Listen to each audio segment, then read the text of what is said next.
What defines Unicorns of Love is family and a lot of passion for the game.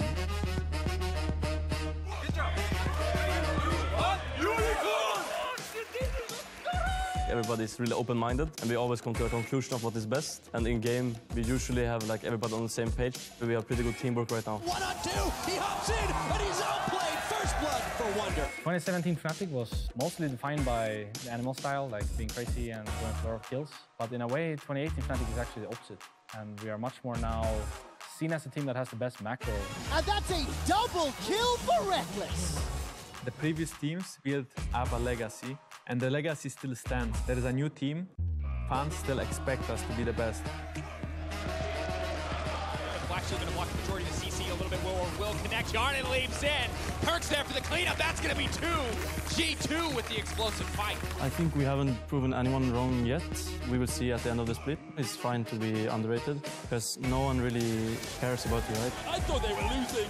Giants say no, they get the ace. So you can just keep on playing, no one will really notice. And you just keep getting wins like that.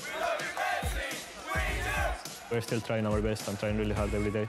If we win this week, the players are actually not that happy. Down here, great fight coming in. Unicorns alive, clean in house. The Cold is now going forward with the The thing we define Giants, new talents, and draft towards the late game. And now we learn, so I guess we are back on track.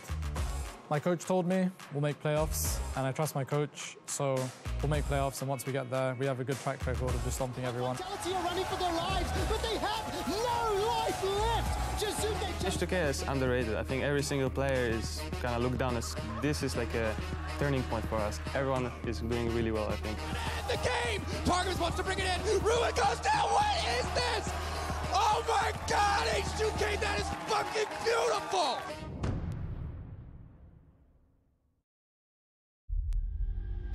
And for the first time in history, the fourth consecutive EU LCS title, G2 Esports. Misfits, the underdogs in this game. No one expected anything, but they picked hard.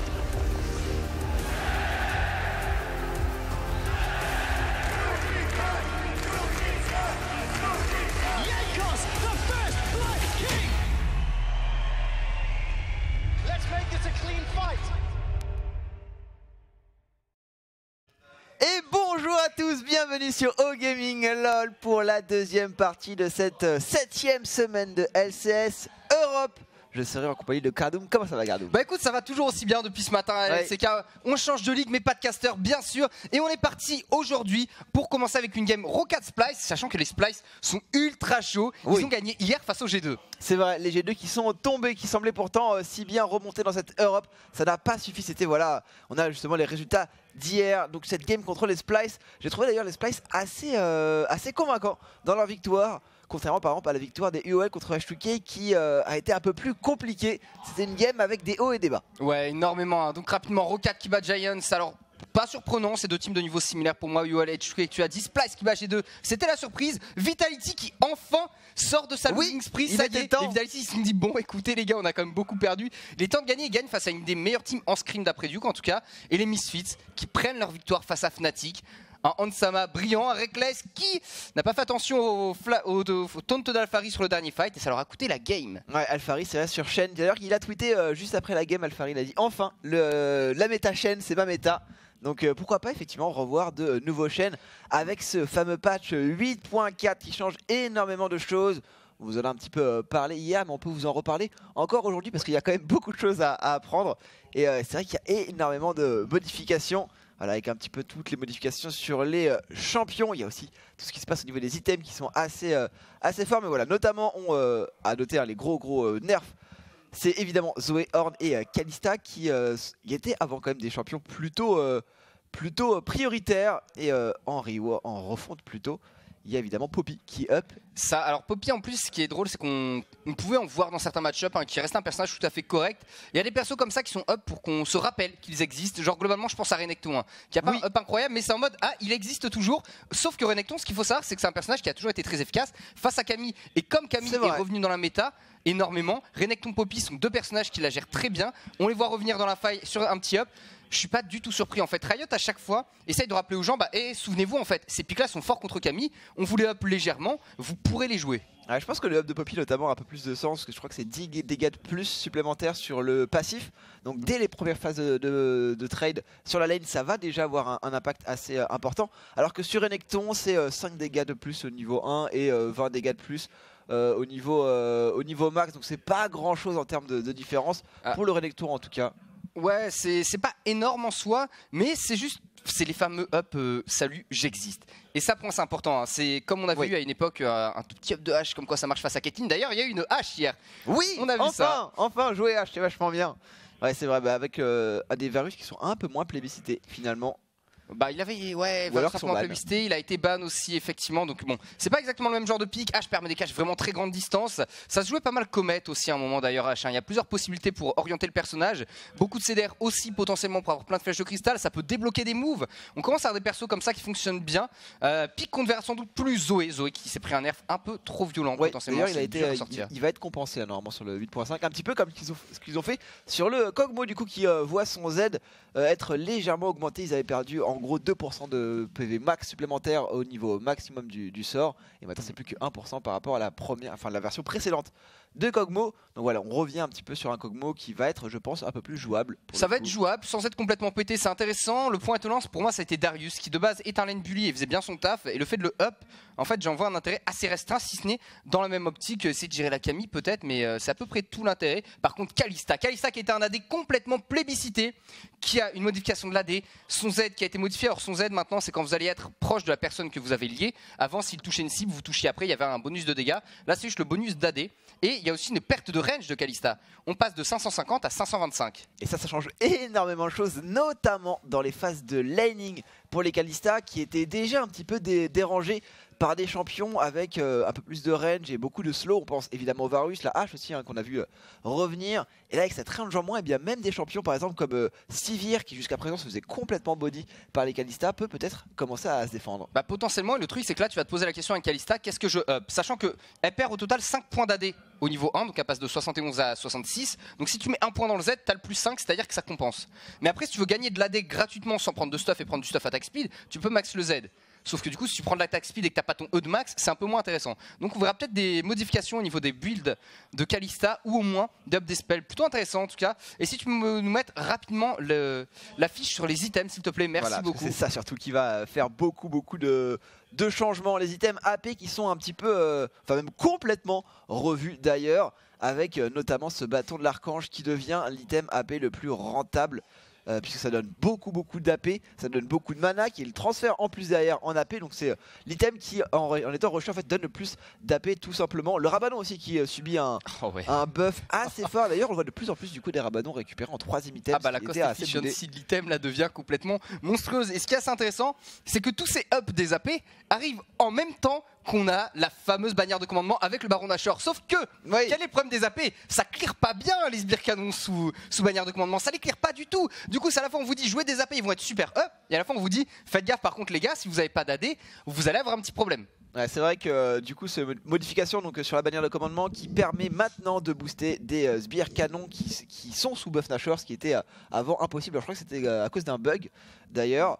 Mais voilà, donc du coup on peut rendre en fait un sbire catapulte boosté sous Nashor en plus invulnérable aux dégâts magiques, ce qui est très fort évidemment. On voit les dégâts que ça fait sur les tours. En fait ça remplace presque un AD carry. Ah bah oui complètement, parce qu'une attaque de sbire améliorée ça fait 10% des dégâts de la tour. On voyait des games avec entre 2 et 4 bannières de commandement réparties sur les différentes teams bien évidemment. C'est juste ultra fort et il faut que les équipes trouvent rapidement comment contrer ça. Parce que dès qu'il y a un Nash, sachant que le Nash, lui aussi, a été up, hein, il y a eu un up du Nash, il y a eu un up du Dragon Ancestral. Enfin, il y a eu beaucoup de choses qui vont modifier complètement la faille de l'invocateur. Et je pense que c'est très intéressant de faire ce genre de patch. C'est bien de modifier le jeu. C'est dur pour les teams de s'adapter. Mais en même temps, voilà, ils sont pros, ils sont là pour ça et toutes les teams sont au même niveau. Un truc qui m'a beaucoup plu par contre dans les modifications des AP, c'est enfin, il y a une vraie hémorragie pour les AP et pas juste un truc en dessous de 40% de HP. C'est vrai, le Morello du coup qui change un petit peu de style de jeu. C'est-à-dire qu'avant Morello le Mikan c'était surtout pour tenue de lane, beaucoup d'AP de base, c'était le must-have pour tous les mid-laners. Maintenant c'est un item qui va donner plutôt de la pénétration magique, donc plutôt orienté sur des bases, sur des mages plutôt à base de burst, et qui donne un peu moins d'AP par contre de base, mais effectivement qui va donner cette hémorragie dont on avait besoin, effectivement, notamment pour lutter contre les champions. On a vu que Swain par exemple avait été up, ça peut être intéressant aussi d'avoir. C'est ça, c'est ce que Riot up, à la fois il l'enlève ailleurs, c'est comme le up des AP, on remet la bannière de commandement, etc. On up Swain, on va mettre de quoi gérer ce genre de personnage. Et ça c'est intéressant ce genre de patch. Alors évidemment il y aura des abus dans certaines conditions, les joueurs pro trouvent toujours des trucs un petit peu pétés qui fonctionnent bien. En attendant on va peut-être des retours d'Anivia. Oui, ça on en a déjà eu un d'ailleurs, hein. C'est Senkux qui l'a joué hier sur la Anivia qui peut enfin build de la CDR. Enfin, dans son build pass, il y a enfin le cooldown reduction et ça c'est très très intéressant pour les Anivia. Ouais. Bah ça va pas mal changer les choses et moi j'ai hâte de voir les nouveaux match-up sur la top lane notamment. Je pense que ça peut pas mal évoluer avec les Darius etc qui viendront contrer les Camille et en même temps c'est les pics qui se font kite, du coup les AP marchent bien face à ça. Anivia face à Darius par exemple, c'est efficace. Bref, tout va changer même si hier on est resté un petit peu sur les mêmes bases. Les joueurs Après c'est la première semaine. Frileux, voilà, c'est la première semaine, les joueurs n'ont pas forcément eu l'occasion de s'entraîner en équipe avec de nouveaux pics, donc ça va se développer au fur et à mesure. J'attends de voir par exemple si les champions comme Ryze qui a été un petit peu boudés parce que pareil ils ont pris des nerfs notamment sur ce fameux combo où on peut faire Zonia avec l'ulti et se barrer de manière complètement safe. Mais du coup Ryze bénéficie énormément du nouveau Landry par exemple, ou même de tous les nouveaux items AP qui donnent du mana, l'archange en priorité. Donc il y a pas mal de choses comme ça qui peuvent se jouer. Potentiellement on pense aussi à la Cassiopeia évidemment en pensant au nouveau Liandry. Donc nouveau Liandry qui n'a plus de pénétration magique, par contre qui augmente jusqu'à 10% les dégâts que vous infligez avec vos sorts tant que vous restez en combat, et qui a toujours cette brûlure qui est un petit peu réduite maintenant, c'est 1% des dégâts max de la cible. Tu fais un Liandry, tu fais un Abyssal et tu fais un Archangel et t'as de la CDR, de la mana, t'as tout ce dont t'as besoin. Est-ce qu'on peut avoir rapidement l'asset sur les matchs du jour, s'il te plaît, Rock, histoire que vous ayez un petit avant-goût tout de même des matchs qu'on a. On a notamment un Fnatic Vitality qui arrivera en fin de journée, qui va être monstrueux, je pense. Est-ce que les Vitality qui étaient en train de perdre puis ont eu enfin une victoire peuvent se relever? On verra. En tout cas, on commence Rocket Splice suivi de UOL Schalke, sachant que les Schalke ont perdu hier. Misfits show de leur victoire face à Fnatic contre les H2K un peu en bas du classement. Fnatic Vitality, je verrai les Fnatic devant clairement en termes de macro, mais bon, on ne sait jamais. Et le dernier match, G2 Giants, sachant que les G2 doivent avoir leur défaite d'hier assez mauvaise. Ouais, je pense que les G2 effectivement ont envie d'aller se venger et d'aller pourquoi pas marcher sur des Giants. Des Giants qui voilà, se maintiennent pour le moment au milieu de tableau dans cette LCS Europe. À voir du coup comment ça va pouvoir évoluer. En tout cas le premier match sera Rocket contre Splice. Splice qui eux ont remporté leur match, un match très important hier. C'était donc contre Fnatic. Où je m'embrouille. Non, c'était contre G2. Contre G2, pardon, oui, on parlait de G2, c'est ça, pardon, autant pour moi. Donc voilà, les Splice qui remportent quand même un match important contre G2 et qui doivent maintenant continuer sur leur lancée.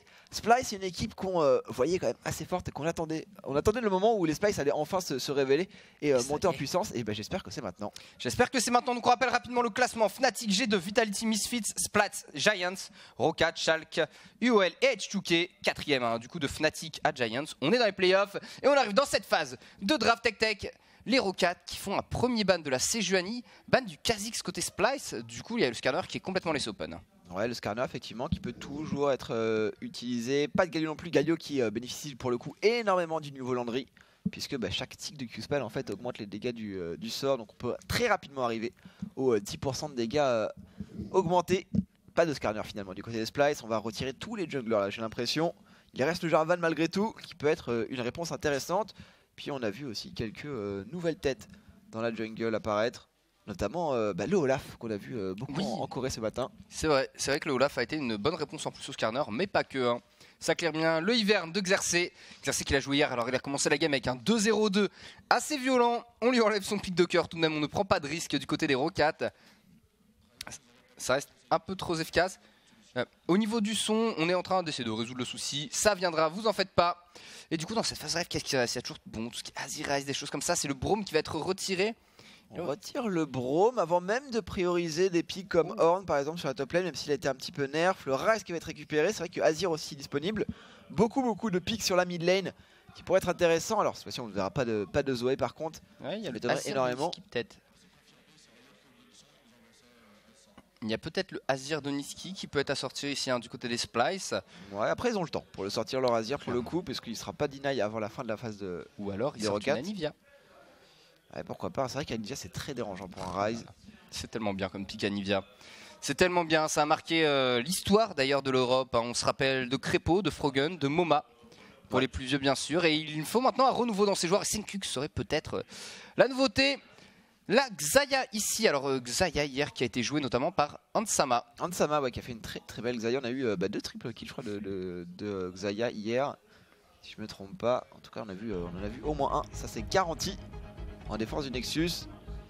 Et la réponse à la Xayah, c'est la Caitlyn, histoire de gagner quand même un petit peu de range. Il va falloir se méfier peut-être d'un éventuel Rakan. Et pour se prémunir du Rakan du côté des Rockets, on va prendre le Tahm histoire d'avoir la dévoration, ne pas se faire all-in dès le niveau 2 par le Xayah Rakan. C'est ça, par contre là du côté des Splice, on a une engage longue distance qui est assez normal. Le Zac, si on a le Rakan, ça pousse aussi la chose avec l'entrée triomphale. Attention, si on prend pas de mid lane maintenant, par contre on pourrait avoir pas mal de ban mid. Après, est-ce que les Splice ont plusieurs solutions pour gérer ce Rise? C'est tout à fait probable, mais il faut toujours s'en méfier, bien sûr.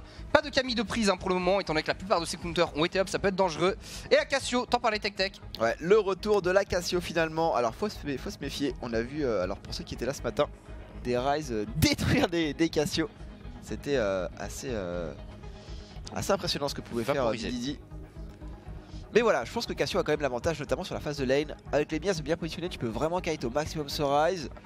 Et bon, le seul problème évidemment pour Cassio, c'est que tu peux plus abuser de ton niveau 2 avec les crocs générant de l'aggro des sbires. C'est pas difficile d'aller de poursuivre l'adversaire comme ça avec des E. Il faut être un peu plus patient, effectivement. Le Jax qui était ban côté Splice, peut-être un ban Jarvan aussi pour continuer dans la ligne des bans jungle, histoire de mettre Memento un petit peu dos au mur. Là où du côté des Rockets, on va potentiellement ban des supports. En tant que support, là il reste tout de même le Alistar, il reste aussi le Taric. Avec une Xayah, tu préfères. Ah, avec une Xayah à la fois tu préfères le Alistar et en même temps le Taric est super efficace avec le Zac pour aller chercher loin en étant très safe. Du coup les deux sont possibles. Voilà, ban Jarvan comme prévu côté Splice, on enlève la jungle. Ouais, faut pas se faire surprendre sur le Zac, sachant qu'il n'y a pas de Célogie non plus, il va être assez tranquille a priori exercé dans sa jungle. Je vois pas quel autre jungler, à moins que Memento vraiment, évidemment ait un... Bah il sort en Gragas, sinon peut-être un petit pic voilà, un peu surprenant, ou bah, pourquoi pas du Rengar, hein, parce que je sais qu'à une époque Memento aimait bien jouer Rengar. Et pourquoi pas le Rengar qui a été un petit peu up. Enfin, on va dire qu'il a été modifié notamment dans la manière dont son ultimate fonctionne. Ouais, et le fait que tu parles du Rengar et qu'il y a un ban Janna, ça peut annoncer quelque chose. Hein. On sait que Janna, ça me plairait beaucoup. Ça me plairait beaucoup. Alors du côté des Splice, je pense qu'on devrait récupérer maintenant le support quand même. Bah ou alors reprendre la... Ouais. Oh Zilean. Oh Zilean pour Kaising. C'est un de ses mains. C'est un de ses mains le Zilean. Ouais, après et Zilean, Cassio ça marche bien. La Cassio elle va courir tellement vite. C'est vrai. C'est vrai que bon, en termes de stéroïdes, ça se marie plutôt bien. La réponse de la part de Profit, ce serait la Camille. Est-ce qu'on reverrait un Volibear? Alors Volibear qui a aussi été un petit peu modifié, notamment sur les mécaniques de son rugissement, qui met un léger bump, ce qui permet de cancel certains dash lorsque le Volibear met le E au bon moment. Mais ce sera peut-être une Camille jungle et dans ce cas en top lane. En tout cas si on voit la Camille jungle ici. Camille jungle. Bah après Camille top lane ça se ferait counter trop facilement en fait. C'est le problème, c'est ce que je disais tout à l'heure, c'est que la plupart de ces counters ont été up, que ce soit Renekton ou autre, hein, sachant que Renekton n'avait pas besoin de up pour gérer la Camille. Du coup on prend pas de risque du côté Rocket, on envoie la Camille dans la jungle, dans les mains de Memento. Profite qui va être avec un pick safe sur la top lane. Il y a toujours le Gnar qui est open pour les Splice, et Gnar qui a reçu aussi une modification d'ailleurs. C'est-à-dire que son jump in fait plus de dégâts mais son A a moins de CDR, donc c'est un nerf global. Et ce sera un Sion pris par les Splice. Engage longue distance, puissance max. Est-ce qu'on n'irait pas jusqu'au bout du flex du côté des Rockets en mettant le Horn dans la jungle, qui était quand même le rôle à la base pensé pour le champion, histoire d'aller déranger, parce que c'est vrai que le match-up de Sion contre Camille c'est insupportable pour le Sion. Mais non, on va pas aller jusque là du côté des Rockets, on n'a pas bossé les flex à ce niveau. Par contre on va avoir quand même un avantage dans la jungle, Memento qui pourra aller chercher exercer dans sa jungle avec un gros counter en prévision. Et surtout on aura un avantage au niveau de la top lane et de la mid lane si on arrive en tout cas à empêcher le push adverse, qui est assez possible. Très honnêtement avec un Horn, Même si la fournaise maintenant a eu un CD assez augmenté, maintenant c'est 17 secondes hein, la fournaise niveau 1. C'est long, c'est plus de la moitié d'une vague. Ça peut être un peu compliqué. Est-ce qu'on repartirait pas sur une Sunfire Horn? Parce que d'ailleurs la fournaise avait été modifiée à l'époque pour ça, enfin la Sunfire aussi. Il y a eu ensuite un nerf de fournaise, un re-up de la Sunfire. Se dit, est-ce que ce serait intéressant face à qui? Ce serait intéressant évidemment face à son opposant direct, si on fait quand même pas mal de dégâts physiques. Mais en soi, est-ce que ça aura un autre impact pour lui dans la game? Je sais pas trop au niveau du Horn, ce que ça peut faire. La Xayah, ça pourrait être intéressant. Maintenant, il faut réussir à l'utiliser en effet. La fournaise, t'as comme beaucoup de dégâts qui sont à distance en soi. La fournaise, pardon, la Sunfire. On verra bien ce que ça va donner. Normalement, en tout cas, avantage jungle clairement pour les Rockats en termes d'agressivité potentielle. Beaucoup de mobilité sur Akami, beaucoup de force en termes de 1v1. On peut aller chercher les adversaires. Ça va être vraiment très important, je pense, de contrôler au maximum les lanes. On a une Caitlyn par contre sur le bot side de carte qui pourrait peut-être libérer de l'espace et forcer les Rockats à jouer plutôt sur la bot lane. Avec, donc on l'a dit, Memento qui pourrait, avec sa Camille, se balader assez facilement. Oh là là, on arrive, ce sera un dragon des océans, tac. Regardez, le Zilean dans son habitat naturel. Il est caché dans les buissons. Après chasse et pêche, lol et pêche. On est parti mesdames et messieurs, en tout cas dans cette première game de 7ème semaine de LCS Europe. Rockats face à Splyce, les Splyce qui sortent d'une grosse victoire face au G2, les Rockats d'une victoire face aux Giants. Donc deux teams qui sont plutôt dans une idée positive ici, à savoir que la première rencontre avait été remportée par les Rockats. C'était lors de la deuxième semaine, pardon. Ouais, les Rockats qui pour le moment ont un avantage contre les Splyce, en tout cas en termes de différentiel de game en vis-à-vis. Par contre ils sont derrière au classement et ça peut aussi jouer puisque les Splyce arrivent, je pense, cette rencontre en confiance.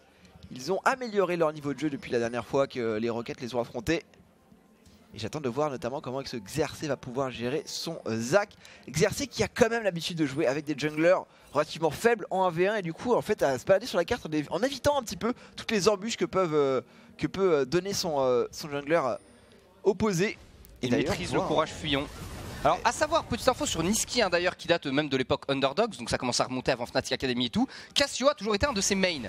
Or Cassio est efficace face à Ryze, donc Nisqy quand il arrive en NA, alors la première fois il a joué Cassio, je pense qu'il y avait beaucoup de stress, c'était pas ouf. C'est une excellente Cassiopeia Nisqy. C'est une excellente Cassiopeia qui a toujours été vraiment très très bon dessus. Et je pense que les Rockats devraient s'en méfier ou peut-être mettre beaucoup de pression en early game. On verra bien, en tout cas les deux junglers commencent topside Tech. Ouais, Xerxes qui justement toujours dans cette idée de courage fuyant essaie de commencer plutôt topside pour se prémunir des invades potentiels de Memento. Mais le jungler des Rockats n'est pas en reste puisqu'il a un petit peu la même idée. On part avec du coup un pull de la part des deux top laners qui doivent s'en douter d'ailleurs, je pense que l'information a été donnée. Ça ping beaucoup du côté des Splyce. On prend l'information sur la ward positionnée par ce Ryze. Et on va essayer de contrôler l'espace. Et c'est Nisqy d'ailleurs qui va faire le travail, qui va faire l'effort en miroir de ce qu'a peut faire Blanc. Ouais, respectivement, ils sont allés chercher les deux les informations. Alors, les kills plus assist à 15 minutes. Et on a un Xerxes qui est un peu plus efficace en théorie, même s'il a moins de farm. Il sait encore plus se sacrifier que son allié. Enfin, que son adversaire, pardon. Memento qui va récupérer le red buff. Et au niveau des camps de jungle, ça va s'équilibrer. Étant donné que Xerxes en fait deux d'un coup. Là où de toute façon, Memento avait déjà fait ses 3 camps topside. Le truc, c'est que là, au niveau de l'agression, normalement, Xerxes aurait un gant couvert sur la bot lane, mais il sait que son adversaire va aussi être bot side. Du coup, ça devrait pas aboutir à grand chose en théorie. Ouais, on va récupérer simplement du farm, le passage niveau 4 du côté de Xerxes bientôt, en tout cas sur le carapateur peut-être, mais est-ce que ce carapateur va être laissé? Non. Norsqueren et Memento qui font le décalage et du coup léger avantage à Memento en termes de ressources dans sa jungle, sachant qu'il reste encore à faire ses Corbins et ses Krug.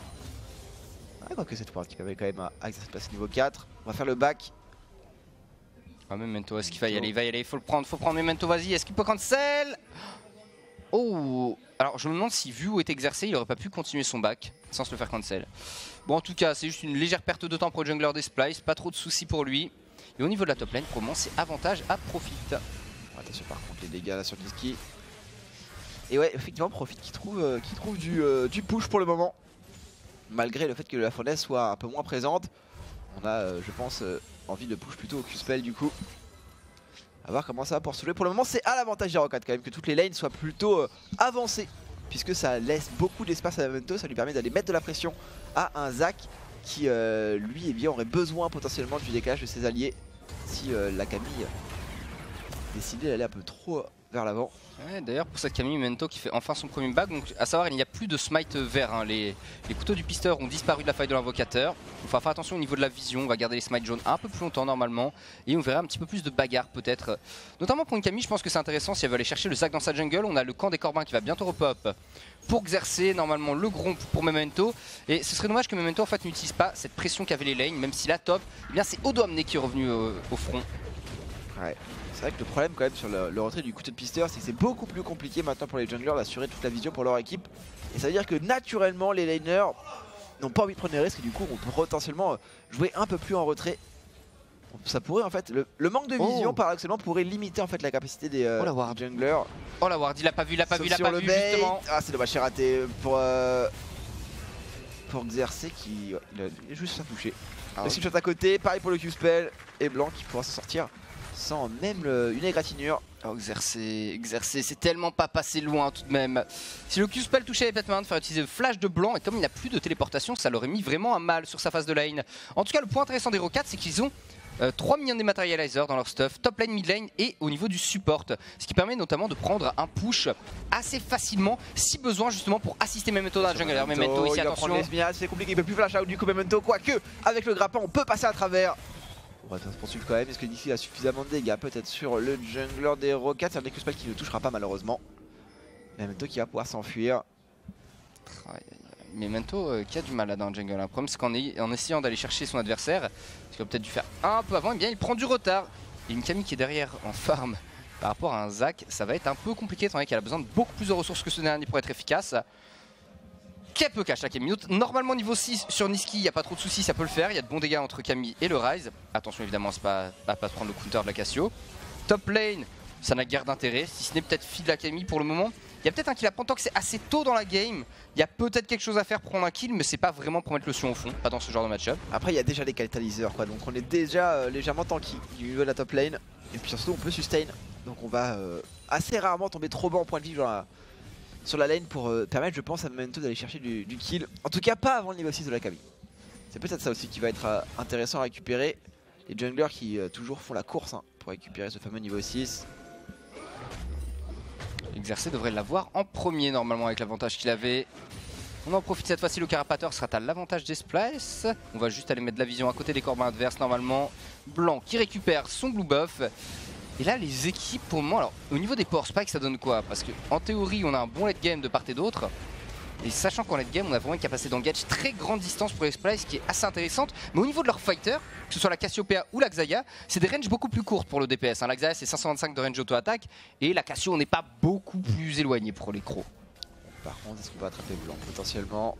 Xerxes est en place. Et regardez un Blanc qui ose pas passer cette fameuse ligne. Peut-être le bowling potentiellement. Le dommage, le flash out de la part de Blanc qui évitera le stick shot.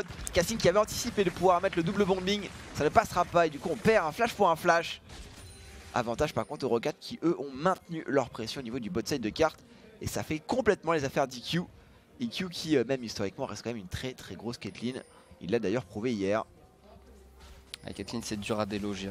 C'est très dur à déloger, après tu peux abuser d'elle normalement mid-game. Le problème c'est que là au niveau de mid-game des Splice, qu'est-ce qu'on aura? Un Zac, un Sion, bon tu vas pas très loin.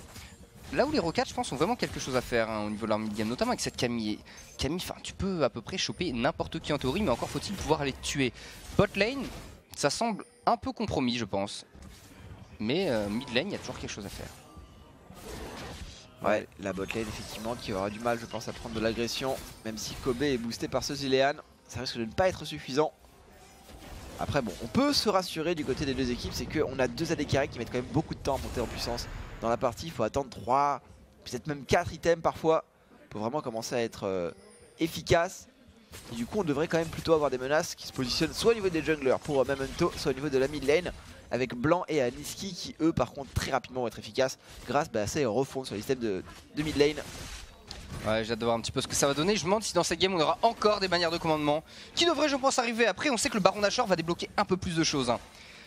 Ça devrait se faire bien sûr, on rappelle. Le Baron Nashor plus bannière de commandement, ça fait des sbires canons qui font perdre 10% de HP à la tourelle à chaque auto-attaque, plus une range assez monstrueuse. Ça peut aller très vite au final dès que tu récupères l'objectif. En tout cas ça scale de part et d'autre, 8 creeps d'avance du côté de Xerxes, soit 2 camps de jungle au total. Oh il l'a vu juste avant le veille de la ward. Petite réussite là pour les Rocats, du coup Xerxes est repéré. Et Blanc qui cette fois-ci n'a plus de flash va rester très tranquillement en retrait. On attend toujours par contre que Memento lui puisse faire la différence. Ah, Xerxes déçu. Le larcin avait été accompli déjà par son opposant. Égalité parfaite au gold. Tout pour le moment dans cette game. Mené à penser que ça allait être une game serrée. Et c'est le cas actuellement Tech Tech. Ouais, très peu d'avantages à noter. 10 CS de plus sur la mid lane peut-être qu'on peut mettre en avant. Mais bon, c'est compensé sur le farming. Bien au niveau de la jungle tout simplement. Et pour moi la fois la plus importante ici c'est de voir que Profit en fait au niveau du match-up avec le son ne tient, avec le horn pardon ne tient pas vraiment le son. Il y a un petit problème au niveau du push, hein. Le son prend le push sans trop de soucis, il n'y a pas de quoi contester en tant que horn. Donc ce sera utile plus tard pour les fights bien sûr. Mais en attendant c'est une top lane qui est à l'avantage des splice. Ce qui signifie normalement que Xerxes est tranquille dans sa jungle topside et sera potentiellement tranquille pour aller faire ce héros la fight qui vient d'apparaître. Un de la fight qui pourrait complètement être contrôlé par les splice. Il va falloir faire attention.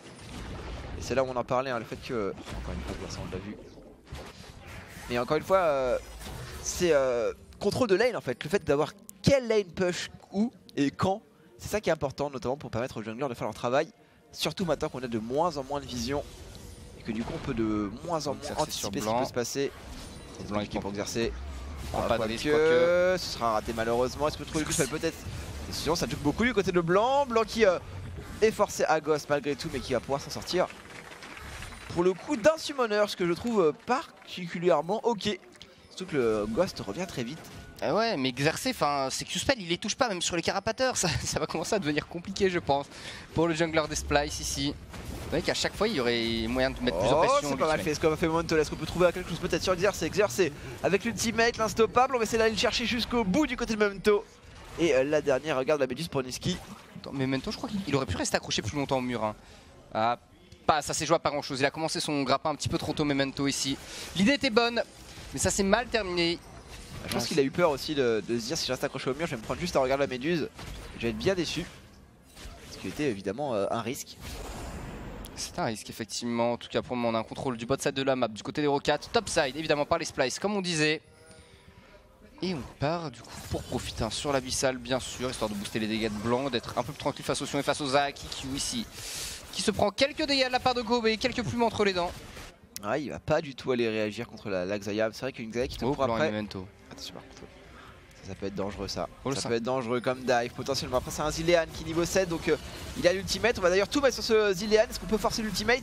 Pas encore malheureusement. Memento qui va se faire chasser par cette Xayah. Dommage, le plume qui touchera pas. Est-ce qu'on peut mettre suffisamment de dégâts? Pour l'instant c'est la tour qui est tombée. Et les Rocats qui vont pouvoir disengage.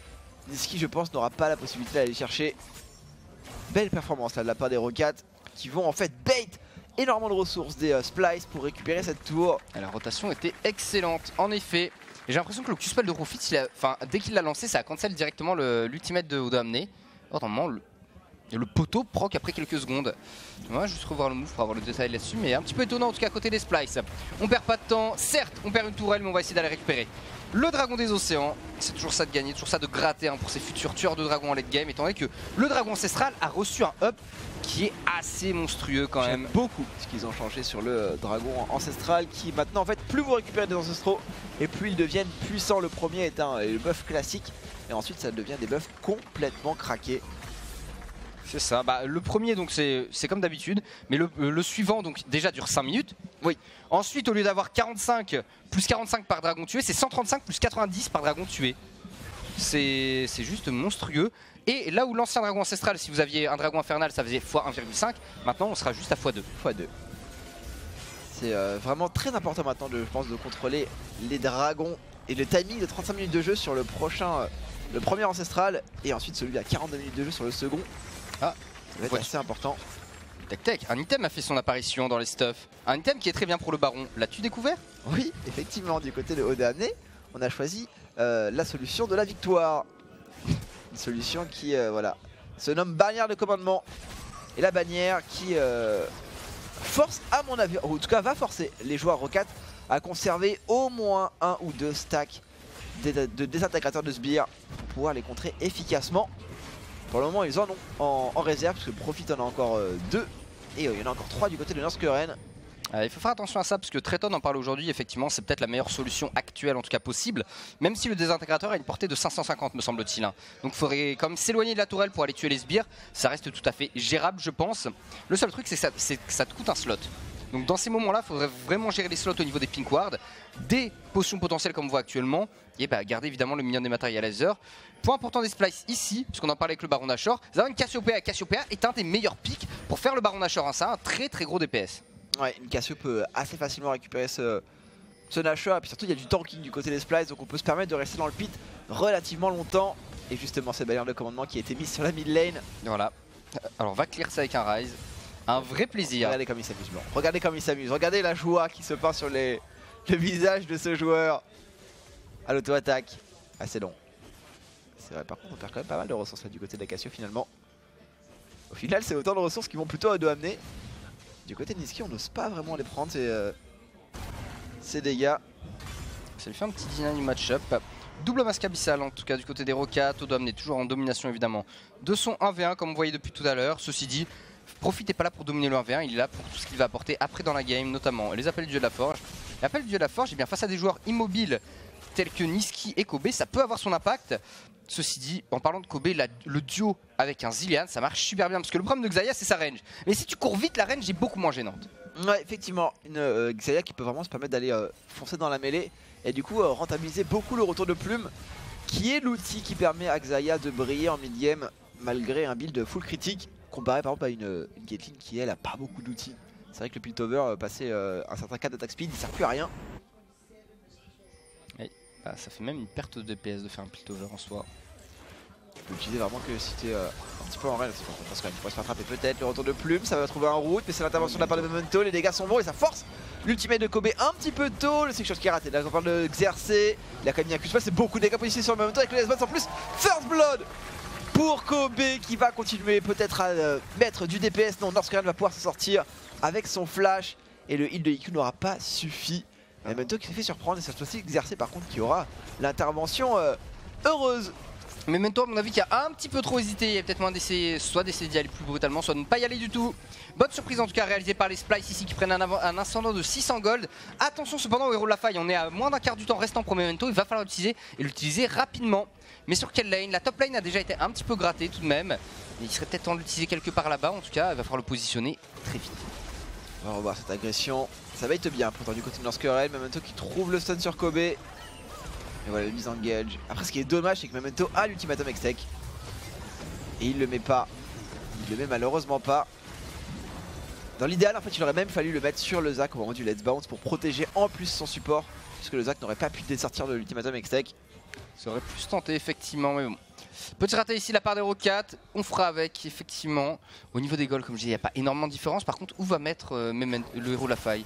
Parce que voilà, il le met mid lane, là, il est en train de le cast au niveau de la mid lane, ce héros de la faille, Northgard qui arrive justement en compagnie de EQ avec la traversée des abysses. On va essayer de gratter cette tourelle au minimum. Niski va avoir du mal à défendre tout seul et heureusement il y a ses alliés qui arrivent, respectivement Odo amené, Xerxes, Kobe et Kessing. Un peu de poke, est-ce qu'on peut aller forcer la tour? Malheureusement non, ce sera un héros de la faille qui ne fera qu'érafler la structure de la T1 mid.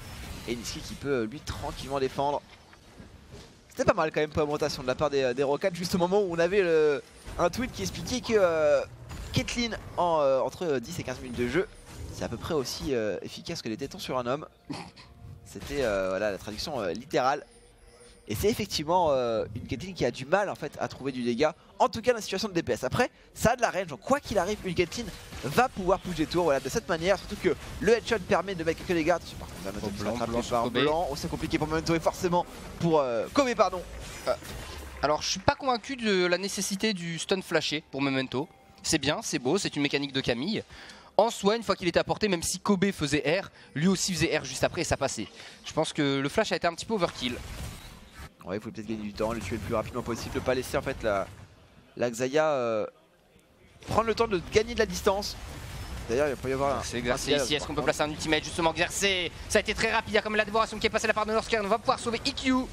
Northgard, par contre, non c'est bon. Les bombes qui exploseront avant que la peau dure ne disparaisse. Et ça permet aux Splice d'aller trouver un petit peu de poke et surtout un petit peu de dégâts sur cette tour. On va plus ou moins égaliser les dégâts faits par le héros de la faille. C'est une très très bonne chose. Et là on est sur le problème d'efficacité d'une Camille à ce moment de la partie, une Camille qui a pas beaucoup d'avance. T'as des stuns mais t'es squishy, donc si tu vas dans la mêlée ça peut être très dangereux. En même temps tu tankes pas, c'est assez limité. C'est dur à utiliser une Camille à ce moment de la partie. Quand t'as pas assez de stuff pour réellement push quoi que ce soit. Attention ici le 1v1 entre Profit et Odo amené. Flash de la part de Profit, l'arrivée de Niski derrière. Niski, est-ce qu'on peut gratter Profit? Normalement ça se fera. Ça se fera sur le long terme certes, mais Profit ne devrait pas pouvoir s'échapper. Ouais, Profit qu'il a pas voulu utiliser le dieu de la forge. Il aurait peut-être eu moyen quand même d'essayer de mettre quelques dégâts sur Niski. Le bump en plus, il gagne du temps. Mais ça ne suffira pas. Pendant ce temps, bon, ça permet quand même au C4 de récupérer finalement cette T1 sur la mid lane. Puisque eh bien, deux joueurs Splice étaient très occupés tout en bas de la carte. Et la TP top parce qu'il va la cancel. Odo amené, Odo Anami qui continue. L'arrivée de Xerxes ici qui ne servira pas à grand chose. Cette tour est tout de même défendue. Ouh, ça passe, ça passe. Et ça laisse beaucoup d'espace à Niski. On trade des tours entre les Rockets et les Splice sur eh bien, des choix parfois un peu osés quand même. Notamment ce TP au niveau de la top lane. Je suis pas sûr que protéger à tout prix cette T1, voilà, si pourquoi pas. C'est la T1 sur le side du baron en soi. Ça donne de la vision effectivement, mais c'est une tour qui peut tomber assez rapidement si les Rockets souhaitent mettre en place une phase de siège grâce à cette Caitlyn. Bon. Une tour en tout cas récupérée par les Splice ici, 900 gold d'avance pour cette équipe. L'Archangel qui était terminé du côté de Blank, même s'il n'est pas encore stack, bien sûr. Et on n'a toujours pas la Trinité pour Memento. Il manque encore le Dardeur en poche. Et on a le cooldown surtout de bannière de commandement du côté de Doamné. C'est ça maintenant qu'il faut suivre évidemment dans le stuff des joueurs. Le cooldown de cet item. Avec le Sion qui se dirige au niveau de la botlane. Alors heureusement pour les Rockets il n'y a pas de Spear dans cette vague là. Ah quoique non, j'ai rien dit, ils viennent d'utiliser. Alors Casing qui joue avec un Ardent Sensor. Je sais plus dans quelle situation tu peux le faire proc avec Zillian, mais je sais que ça marche. Alors à part l'ultimate je vois pas, je suis en train de... Ultimate, Solari, des choses comme ça, mais sachant qu'il ne joue pas avec le gardien. Je me demande si c'est pas parce qu'il met le truc quand il slow, que tu touches dessus, tu récupères des points de vie et du coup ça prend Cloud Sensor. Il y a avec les runes, il y a moyen avec de le faire. l'aérie, il y a l'aérie à première vue effectivement, le mouvement de speed et l'aérie, ça fonctionne. Ah avec l'aérie, c'est ça, c'est vrai qu'à l'époque on avait le, comment ça s'appelle, pas la poigne de l'immortel mais le truc qui proquait même sur les trundles. Et là on a l'aérie effectivement avec le boost MS, ça reste intéressant. Attention même ici on va essayer d'attraper Xerxes, justement l'ultimate qui est envoyé, l'ultimatum avec Step, on peut pas s'échapper du côté de Xerxes. Ça se passe bien tout de même pour les Splice, Kobe qui met d'énormes dégâts. Le premier kill récupéré par Kobe, avec en plus le retour de plume, potentiellement ça fait un route sur Northgren. Et l'Unstoppable qui permet à ce Sion de repartir. Oh, très bon slalom de la part de Doamné qui a réussi à prendre le virage. Il n'est pas forcément évident, surtout quand tu joues un TGV. Attention par contre potentiellement l'agression, est-ce qu'on peut aller chercher EQ? Ça ne passera pas malheureusement. Par contre il prend beaucoup de dégâts là du côté de Northgren, ça force la peau dure. Est-ce que l'équipe peut trouver suffisamment de DPS? Non, malheureusement, et on est sous tour, ça va être compliqué d'aller plus loin. Ceci de amener se met en position, Exercer aussi, va le chercher et on va prendre le kill sur Profit. EQ qui a pu mettre de très bons dégâts sur Kobe, mais qui ne peut pas se permettre d'aller plus loin avec une Caitlyn. Un item ennemi contre 4 joueurs Splice. Il va falloir patienter. Il faut gratter petit à petit les tourelles, les Splice qui retournent ce fight. Alors avantage tout de même, notamment Kobe qui a un positionnement quasiment parfait. Et si on continue, EQ qui va être prêt à partir. Est-ce qu'on peut placer le stun pour exercer flash de la part d'EQ? On prend pas de risque. Et c'était un mid qui ne va pas être détruite par les Splice. On veut absolument garder les timings pour pouvoir pas défendre le Nashor. Ces quelques secondes auraient pu être compliquées. Ouais, on va défendre. On va faire le son du côté des Rockets. Et on commence déjà à accuser un léger retard. Un peu plus de 1000 gold derrière. Avec Xayah qui elle par contre a récupéré les kills. Et ça c'est important parce que la Xayah qui va être stuffée plutôt que la Caitlyn, ça fait une grosse différence. Et là on est directement dans le problème dont je parlais pour les Camille à ce moment là de la partie. C'est que tu as une capacité de catch qui est intéressante, mais si tu vas dans la mêlée t'as rien pour tanker. Et t'es pas assez fort non plus pour gérer le split push ni rien. Donc on est sur une Camille qui a beaucoup de mal à être utile. Là où un Zac comme t'es extrêmement tanky, tu vas mettre tes CC facilement. Mais Mento là il rentre dans la mêlée, c'est lui qui se fait détruire. J'avais pas vu que Profit avait raté sa charge. Il a pas touché son mur malheureusement. Oh, les dégâts de Kobe. Et on voit quand même effectivement plus de 4000 de dégâts pour les deux AD carry. Après EQ a été laissé assez tranquille. Et la tour mid débloquée enfin pour les Splice. 2000 gold d'avance pour cette équipe. Il faut aller récupérer un deuxième dragon, hein. On sait jamais. Ça peut toujours être utile plus tard dans la partie. On rappelle le buff du dragon ancestral. Pour le moment, 3 bannières de commandement dans la game. 2 du côté des Rockets, une seule du côté des Splice. C'est le nouvel item Game Breaker. Avant on avait des games avec plein de spellbooks, maintenant c'est des games avec plein de bannières de commandement. Ouais, bannières de commandement après tout. En même temps ça a du sens, hein. C'est vrai que dans League of Legends le but c'est de tuer les tours. Et si tu boostes tes sbires et que tu peux les faire à ta place, c'est bien, pourquoi s'en priver? Ah non mais tu prends le gros élixir qui permet de faire courir vite les sbires, Nashor, bannière de commandement et hop, t'emmènes une armée. C'est ça. Maintenant évidemment il faut le Nashor, c'est ça qui est important pour pouvoir justement bénéficier au maximum de cette bannière de commandement. Nashor, sachant qu'il y aurait un gros avantage pour les Rocats à le récupérer, c'est qu'il n'y a aucun démétalliseur de sbire du côté des Splice. Et ça peut poser beaucoup de problèmes, notamment pour une Xayah qui, avec ses 550 de range, peut avoir quelques difficultés à aller chercher les sbires canons. 525 même Xayah. 525. Ouais, c'est la range actuelle de Kalista. D'ailleurs, depuis le nerf de Kalista, elles ont la même range. Du coup, c'est encore plus difficile effectivement d'aller chercher. On rappelle que les sbires canons attaquent de très loin, plus loin que la range d'une Caitlyn, et mettent d'énormes dégâts. Trinité en poche pour Memento. On commence à avoir une Camille qui va être un peu plus efficace, et notamment ce qui est très important sur Camille, c'est la CDR pour avoir un maximum de grappins, pouvoir essayer de rentrer dans les fights, faire des in and out extrêmement impactants. Puisque le pic ne peut se permettre de rester en frontal. Et par contre du côté de Disky, on avance en termes de stuff. Séculaire Archange, donc on a un stuff qui permet d'avoir énormément d'AP, énormément de mana par ce biais. Et juste derrière le Liandry. Liandry qui est devenu le nouveau go-to hein, pour les champions qui jouent avec beaucoup de spells réguliers.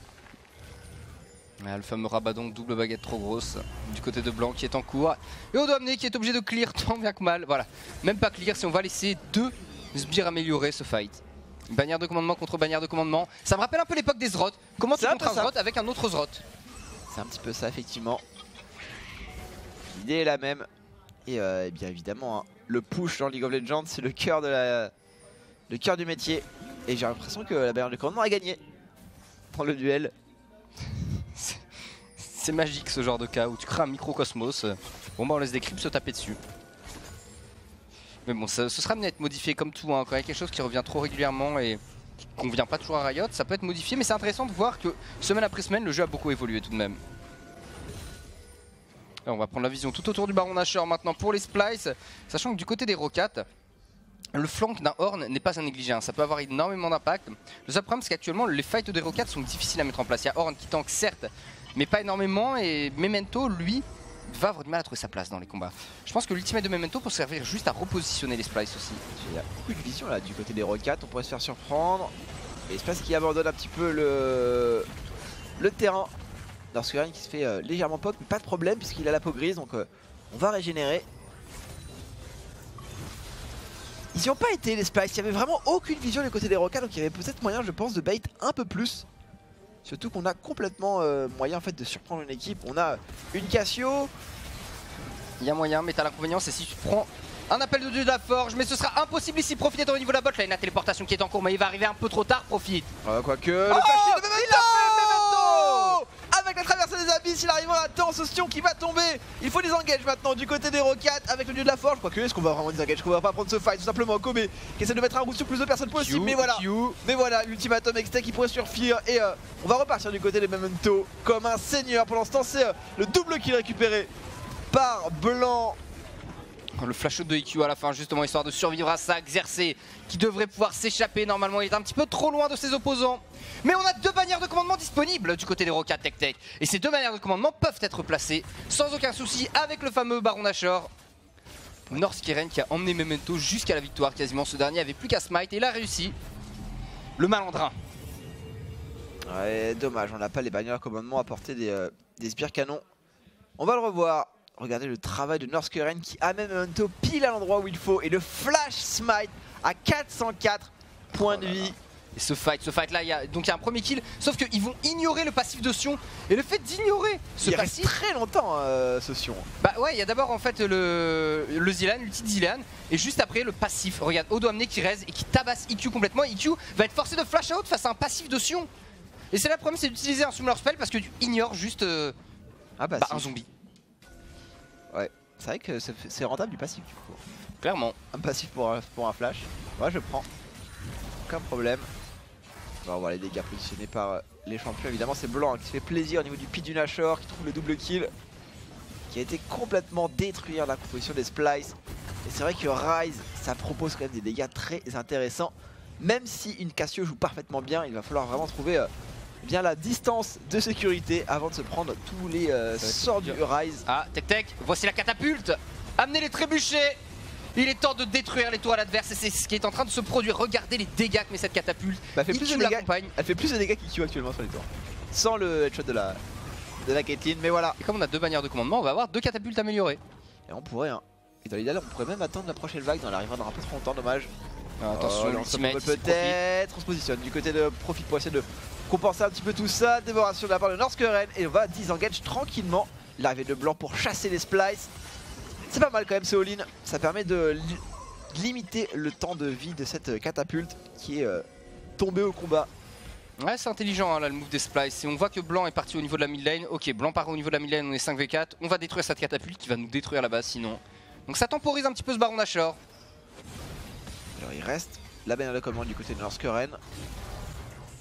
Et ça va être au niveau de la bot lane. J'ai l'impression qu'on va la mettre. En tout cas c'est ping hein, du côté des splices. Il va falloir commencer à réfléchir à sa position au niveau du top set de cartes. Ouais, mais il faut que les Rocats se méfient parce qu'il y a déjà deux dragons pour les splices. Ils vont être au 3ème Drake, les splices. Et on rappelle qu'il y a un up hein, au niveau des dragons ancestraux. Alors le premier reste exactement comme avant. À partir du suivant, voilà, ça double les effets globalement. C'est ça, le suivant est quasiment 2 fois plus fort que l'ancien. Ça peut être un petit peu dérangeant. Et justement, un dragon ancestral qui va être à l'heure. Écoute, hein, 36 minutes de jeu. Il a qu'une petite minute de retard. Les splices qui ont été très réguliers dans leur prise de dragon. Et voilà, regardez, hein, cette catapulte. Ah non, dommage. Le Nashor qui a disparu juste avant la fin du timer inscrit d'ailleurs. Oh, on est trop triste. C'est trop une T2 qui devait tomber ça. Et bien tant pis, il va falloir recommencer du côté des Rocats, récupérer à nouveau ce Nashor. Ouais, on retourne dans une phase de patience là. Première phase de siège terminée, il faudra attaquer la deuxième. Après on va arriver aussi dans le temps fort d'une Caitlyn et d'une Xayah, ça c'est extrêmement important. C'est que finalement ce mid-game n'a pas eu réellement d'impact, hein, les deux équipes ayant des power spikes plus ou moins similaires.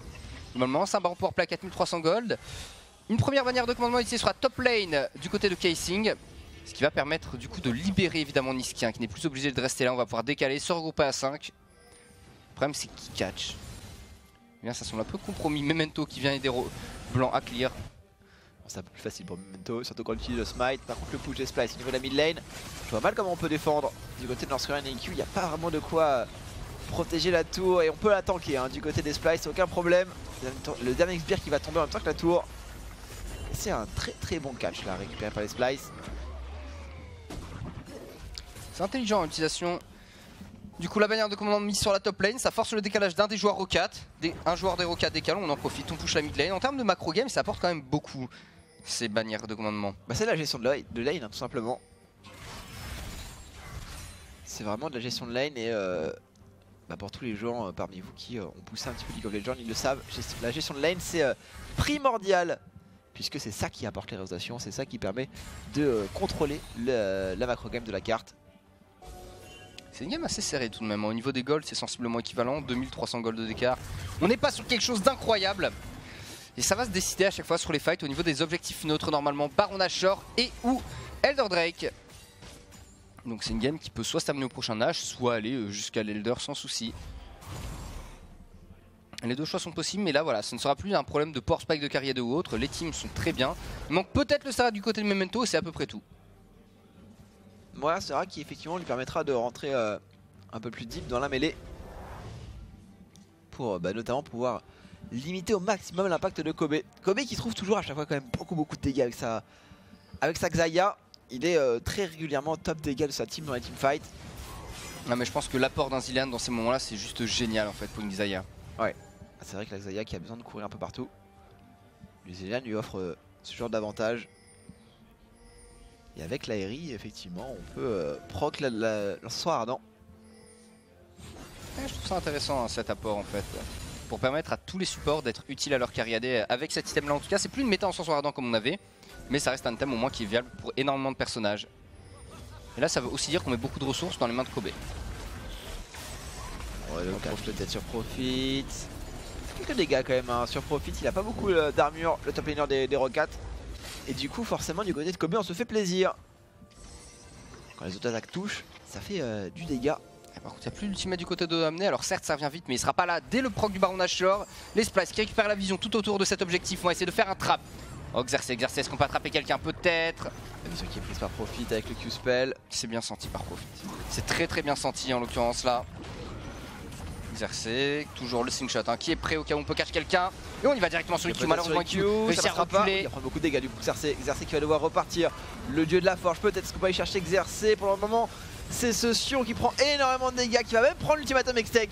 On va aller très loin du côté de Memento, c'est un peu beaucoup parce que Profit pourrait être puni lorsqu'il va repartir. Et il va rester une deuxième fois au dos amené, il faut pas le négliger cette fois-ci, voilà. On a fait l'erreur, mais on ne la refera plus du côté des Rocats. Bon bah le tank qui avec 3 vies n'aura pas suffi finalement. Après bon c'est un pick-up qui a quand même coûté beaucoup aux Rocats, notamment l'ultimatum Extech de Memento. Regarde au niveau de cette botlane par contre, attention blanc, oh flash out du midlaner des Rocats, il n'avait pas le choix. Et pour l'instant par contre l'intervention de Lorskeren. La botlane qui va être laissée à l'abandon du côté des Rocats. Il faut faire le Baron Nashor très rapidement s'il le souhaite. Par exemple, parce que Xerxes pourrait tenter de le subtiliser. Est-ce qu'on va l'engage du côté des Rocats? C'est risqué, hein, c'est risqué, ils le font tout de même. Xerxes, c'est à toi. Tu te l'es fait voler une fois, il faudrait pas que ça se reproduise. Attention, Lorskeren quand même prend pas mal de dégâts. Il peut pas se permettre de rentrer dans le pit du Nashor du coup. On prend la vision sur Xerxes. Il peut le faire avec le swag, hein. Le slingshot par dessus. Et il va le chercher avec la bombe en plus. On peut trouver peut-être un double. Oui, c'est le style de Xerxes qui s'en va comme un... Ah non. Ah bah si, ça va, il va il y a l'ultimate de... Ça passe, évidemment. Casing toujours présent pour sauver ses mates. Il se le fait voler une fois par Memento, il est vénère, il le vole une seconde fois. Et du côté des Splice, c'est bien, on reste dans la game, hein, bien sûr. Toujours les bannières de commandement, on rappelle qu'il y avait une grosse armée de creep bot lane, du coup la T2 bot lane des Rocats n'a plus beaucoup de points de vie. Et on va avoir l'Elder Drake dans 30 secondes. Elle est tombée même, cette tour bot lane, on va le revoir. Ce style d'exercice, pourtant il y va tôt. Hein. Il y va tôt, mais regardez, il récupère la double bombe, du coup ça permet de mettre le stun. Ah non, pardon, la bombe avait explosé avant. Et ce smite pile au bon moment. Hop, flash out. Le fait d'utiliser la plante pour arriver à portée de Casing qui met l'ultimate quand même, ça se joue à tellement rien, c'est ça qui est beau jeu. Ouais, ça lui permet d'économiser son passif. Et ça important pour un Zac pour le coup. C'est vrai que si leur teamfight on peut éviter de mettre l'ultimate du Zilean sur les tanks et plutôt les mettre sur des cibles importantes. Bon, et puis Kobe profite peut-être. Est-ce que Kobe peut trouver quelques dégâts? On le rappelle, il n'y a pas beaucoup d'armure du côté de Profit, il est en train à peine de faire son assaut de glace. Moi j'ai peur c'est que les Splice ils perdent trop de temps à essayer de faire l'ancestral avec le buff que ça porte et qu'ils oublient d'utiliser le Nashor avec les bannières de commandement. Ouais, elles sont un cooldown leur bannière de commandement. Oh mais Memento, les dégâts qu'il a pris! Ouais, ça commence à taper, ça commence vraiment à taper et du coup ce ancestral qui va tomber très rapidement. Les Splice qui sont devant et les Splice qui eux ont récupéré les objectifs importants, c'est-à-dire les dragons. Et ce dernier Nashor. Ah, ça peut push, sachant qu'au niveau de la top lane ils ont déjà un push qui est en place. Bot lane ça vient d'être récompensé par les Rocats. Il faut décaler, il faut absolument aller accompagner cette wave topside. Il faut l'accompagner tant qu'elle est présente. À 5v5 les fights peuvent se gérer de part et d'autre. On a le Sterek maintenant pour Memento. Ceci dit, c'est un cœur gelé qui est en cours pour Odo amené. On va avoir un sbire avec la bannière de commandement. Oh les dégâts, il y a trop. Il y a 3 canons. 3 canons, un seul avec la bannière, mais c'est amplement suffisant. Des toiles qui vont tomber comme neige au soleil. Ouais, ça commence à faire beaucoup là. Effectivement. Il en manque une. Il en manque une pour vraiment avoir le bonus. Des intégrateurs de sbire de la part des Rocats. Eux par contre ils avaient le Joker. Et ça va permettre de limiter un petit peu le push des Splice qui ne récupéreront que cette T2 sur cette phase de jeu. Alors il leur reste quand même 1 minute. Je pense qu'avec 2 vagues de sbire, on peut mettre quelques dégâts sur la tour. Ouais, et puis les Splice ils ont pris une assurance late game en prenant le premier ancestral. Et du coup le prochain va permettre d'avoir des dégâts complètement insane. Par contre il doit amener quelques dégâts. Il commence à faire mal IQ, faut se méfier de cette Caitlyn. On est sur une Caitlyn 4 items dont l'IE amélioré. D'ailleurs je trouve intéressant de mettre les 1000 gold supplémentaires dans l'IE amélioré pour gagner en gros 1000 gold AD plutôt que de récupérer peut-être un zèle supplémentaire. Bah c'est super slot efficient en fait pour le coup, étant donné que après tu peux toujours acheter des pink wards. En termes de macro game c'est très utile. Hein. Ce qui coûte cher, avoir un slot dans LoL c'est quelque chose qui est extrêmement important. C'est pour ça que les Doran Blade sont extrêmement cost efficient mais pas du tout slot efficient à la place. Ouais, c'est une espèce d'équilibre du jeu qui est assez intéressant. C'est aussi pour ça qu'on démultiplie les items, il vaut mieux avoir un item qui file 80 AD plutôt que 4 items qui en filent 20. Pour des raisons assez évidentes. Ce Nashor finalement qui ne permettra pas aux Splice d'aller chercher des tours supplémentaires. On va devoir jouer devant les murs de la base Roccat.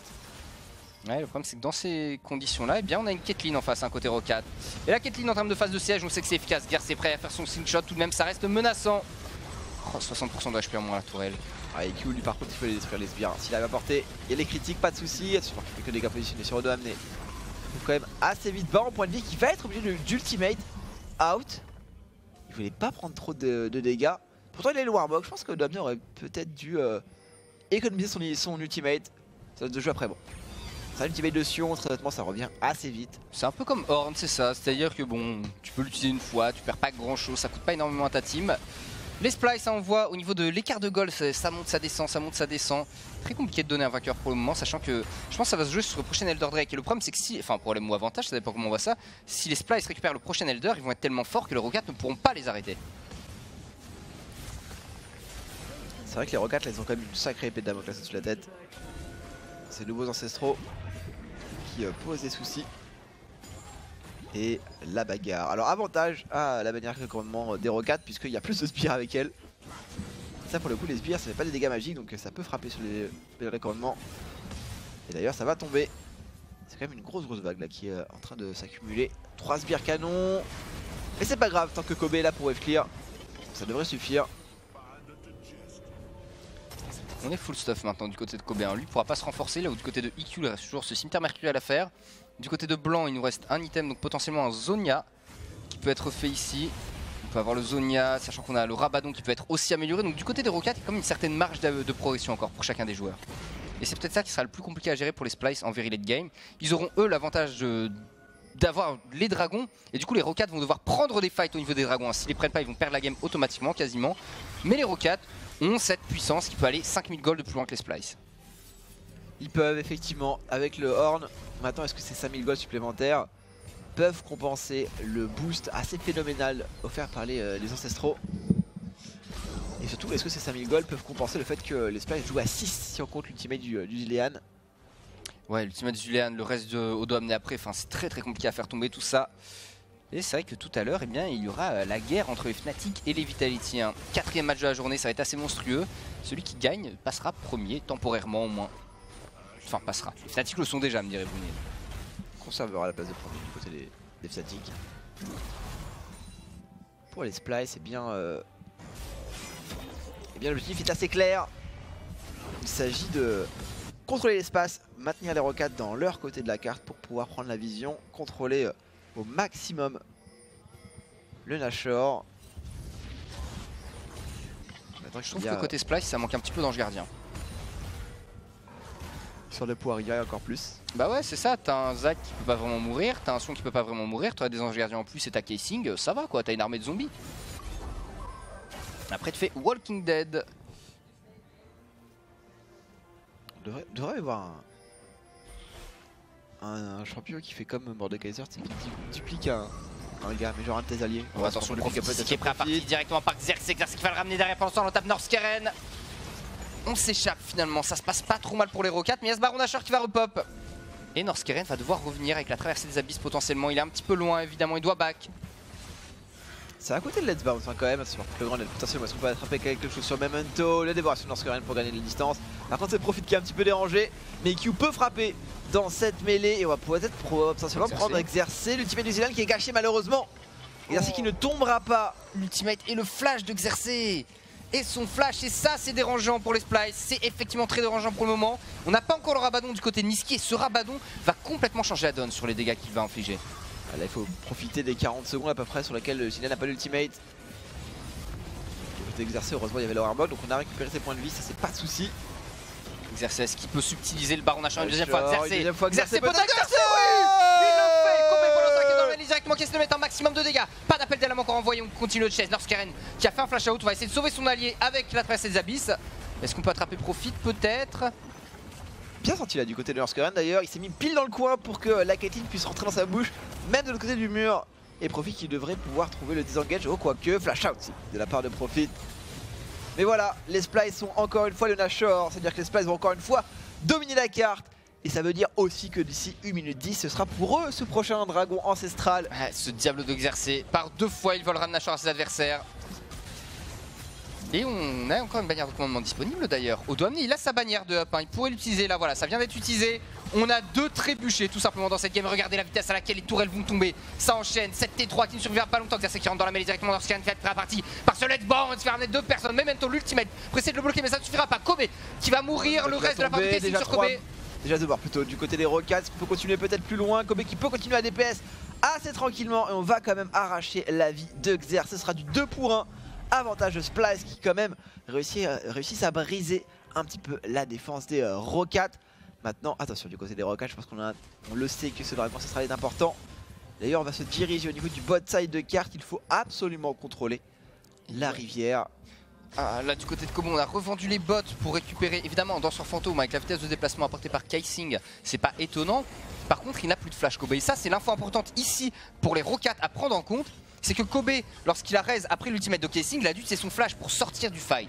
Ce qui signifie que les Rockets peuvent essayer de faire un gros focus sur lui. On pourrait effectivement aller chercher Kobe. C'est complètement intéressant. Les Splats qui aimeraient bien récupérer ce dragon ancestral. Vous avez les buffs sous les yeux en bas de votre écran. Voilà, avant l'ancestral valait 45 comme n'importe quel Drake. Maintenant il vaut 3 Drake à lui seul. Profite. Ça ira à l'appel du haut de la forge. Je tente de faire gagner du temps sur ce dragon. Norskeren va arriver, va pouvoir ramener Memento directement. Voilà, c'est chose faite. Avec la traversée des abysses. Oh, ça va se jouer au smite, ça va se jouer au smite, ça va se jouer au smite. Peut-être sera récupéré par Memento. Et du coup, le teamfight qui pourrait être à l'avantage des Rockets. Beaucoup de dégâts positionnés sur le DMD pour le moment. Et on va pouvoir prendre, quoique, Memento qui tombe sous les coups de Niski et le disengage. De la part des Rockets, finalement, on perdra un joueur. Ah, c'est un moindre mal. C'est un moindre mal ce sacrifice parce que s'il laissait ce dragon ancestral au Splyce, de toute façon, la game était quasi terminée pour eux. Les dégâts étaient bien trop puissants. On a beaucoup de difficultés à trouver sa place en teamfight. Oui, potentiellement, heureusement qu'il y a la dévoration de Norskeren, mais bon, ce sera au prix de la vie de Profit. Ils finissent la game, ils vont finir la game là-dessus les Splice, c'est indéfendable maintenant pour les Rockets. Je vois pas comment ils gèrent ça, Norskeren ici qui se prend quelques dégâts, Odoamne qui va être obligé de reculer. Une première T4 qui va tomber en faveur des Splice. On va aller plus loin, je pense. Kobe qui pourrait trouver le DPS, Blanc qui essaie de faire de son mieux pour défendre les tours. Oh, le pick-up potentiellement, c'est bien fait la part d'Exercer qui va toucher tous les contrôles. Blanc qui pourrait tomber, non, Norskeren qui va intervenir. Et par contre IQ peut-être flash de la part de Odoamne, il n'y a pas le tanking pour tenir quand même cette Caitlyn. Oui, il n'a pas trop avancé là, IQ. Les Splice qui remportent cette game Tech et qui passe à 8-6 dans ce classement, qui passe donc devant les Misfits pour le moment au moins. Quel game finalement. Ces 2 vols de Baron Nashor de Xerxes ont tout changé. Il attendait cette semaine à 2-0, les Splice l'attendaient depuis un bon petit bout de temps.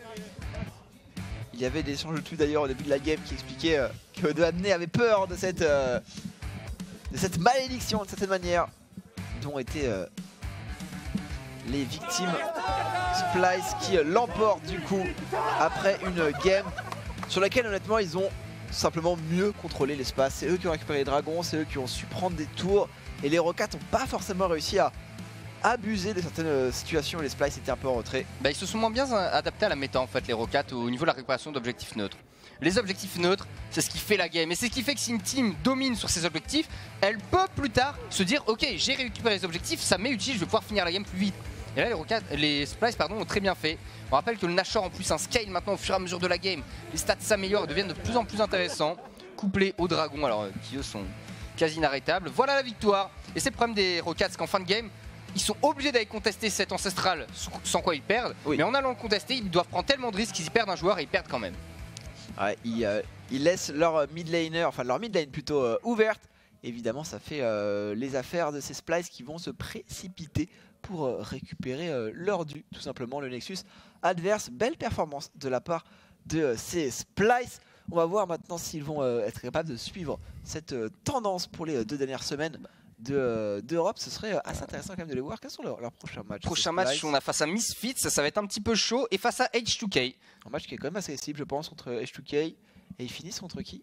La dernière semaine, alors attention pour les Splice, dernière semaine, on va attaquer les Vitality, Sevzab et les Giants. Donc 2 teams où Sevzab, en fait, là, les Splice, ils peuvent très bien aller gratter de meilleures places au classement. Ils sont en playoff et je pense qu'ils y seront au vu de comment ça se passe. Oui, je pense aussi.